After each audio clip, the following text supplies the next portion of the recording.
everybody, and welcome back to the second segment of episode 109 of Sold with Updike Pugh. My friend Ray Smith is here today. Hello. Hello, and we are going to talk. We're going to be very light today. Usually, we talk about like how to be a better homeowner or how to get the best deal on financing, or it's more hardcore real estate stuff. Right. We're not going to do that today. Love it. So. Ray and I really enjoy going to restaurants together, and although it's been, kind of held up a bit this year, there are still some restaurants out there, and with, all the good news that's in the marketplace right now from a vaccine perspective, I feel like, at some point we're going to get back out there and start being able to go to restaurants again, so. Yes, we certainly will.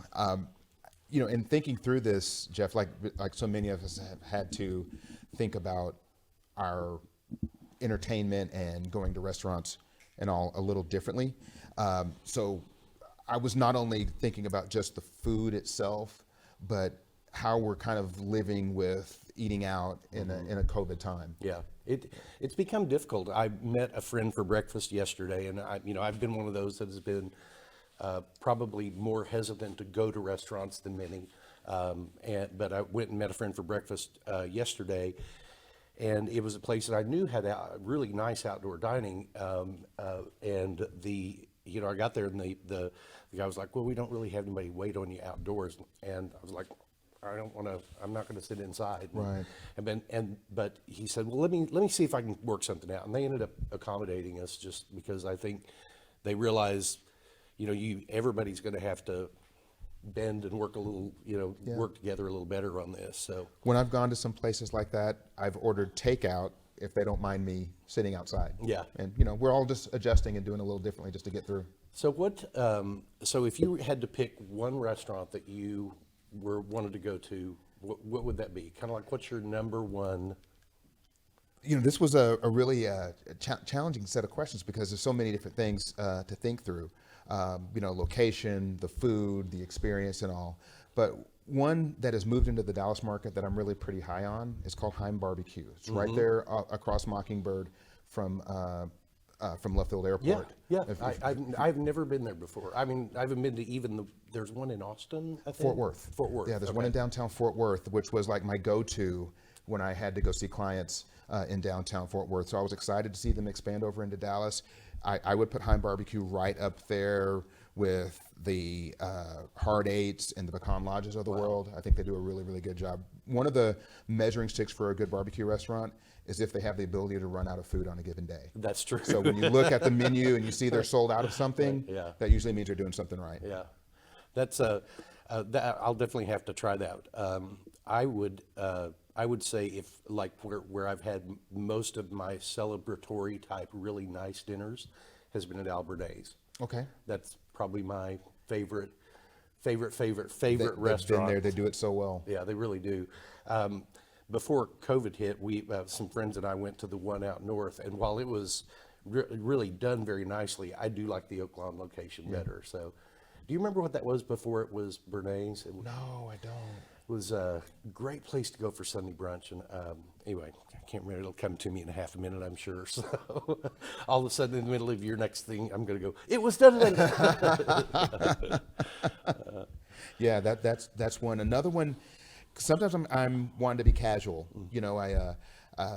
Again, looking through the COVID type lens, great patios, leisurely. Sometimes you just want a burger and fries. Yeah. And Rodeo Goat's one of my go-tos. That is a great place. I absolutely love it. I like to drink a variety of beers, and they have a wonderful selection. If you're a foodie, if you can't find a burger on that menu, I don't know what else to do. That's true. They've got from the traditional bacon type cheeseburger to goat cheese and Nutella or whatever.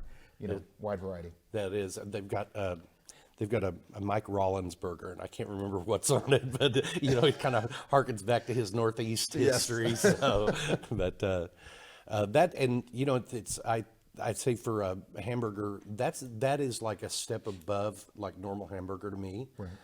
I would say if I were choosing a hamburger restaurant, I think my go-to is going to be Hunky's. Love it. Absolutely love it. It doesn't seem to get much more simple than that. Yeah, so they're very consistent. So Mexican food, Latin food is a big part of our market. Yes. What is something that This was tough because I was like, is this more kind of down home Mexican? Is this kind of more upscale Mexican? Is it another particular Latin American culture, and a restaurant associated with it? But I settled on Jose right there on Lovers. really? Yeah. Again, looking at the patio, the whole environment, when I thought about it, I thought about the list of different cocktails and different types of margaritas that they do. It was a tough list. One of my favorites is right down the street from that, and it's the Macero restaurants. That's where I was torn. Yeah, those two really do kind of go hand in hand with me. So we agree. Yeah, We agree. yeah. Now, if it's more Tex-Mex-ish type, those Jose and Macero to me are again like a second level of a Latin food. There's Mexican food in there, but it's like Mexico City style. Right. I think Tex-Mex, I still have to go back to Gloria's. Oh, can't go wrong.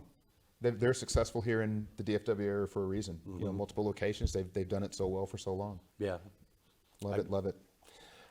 Asian food. What have you? This was tough because I was again trying to think through all different cultures. I settled on a ramen location up at Park and Coit in Plano. So this is an intersection in Plano that is predominantly Southeast Asian businesses. So you can kind of have a cultural experience at one intersection. There's a Thai ramen location there that is authentic. They make all the broths in-house. And if you're somebody who likes ramen, especially on our colder days, it's a good place to go to. It's we had this conversation the other day. I'm not a ramen fan, but I love pho. And there, if you have never been to Pho is for Lovers on Lovers Lane, Yes. it's amazing. And they deliver to my house, and good. it is amazing the quality of. A lot of times by the time food like that gets to you, just not the same. The same. Yeah. They do a really good job with their packaging, and it's still hot when it gets there. That's excellent. I wonder how hot it must be when it leaves to be that hot when it still gets to my house. So, And one more I thought of is that sometimes you just want home style food. You just want comfort. And for various reasons, home comfort for me is oftentimes fried chicken. It just is. And because just being raised here in the South. And I thought about streets. that's good food. Have you been to Roy G's yet? Yes. I have not been there yet. I'm really excited about trying that though. Yes. I hear great things about that. Yeah, and that's a food family. So you think about the legacy of Black Eyed Pea. I believe the daughter of the family started Liberty Burger. Yes. And then the son started Street. So that's a food family that has really had a lot of history here in Dallas. Yeah, it really has, and we need to try that. Yeah, let's go. Okay. We'll do it. So if we would love to hear what your favorite restaurant is. If you want to put those in the comments below, please feel free to. Ray, thank you for joining us again. Glad to Thank be you for your here. service. Really enjoyed having you with us today, and Weston needs to worry about his job. So. I'm coming for you, Weston. Thank you for joining us today. We really appreciate you spending your lunchtime with us, and remember, we want to be your realtors for life.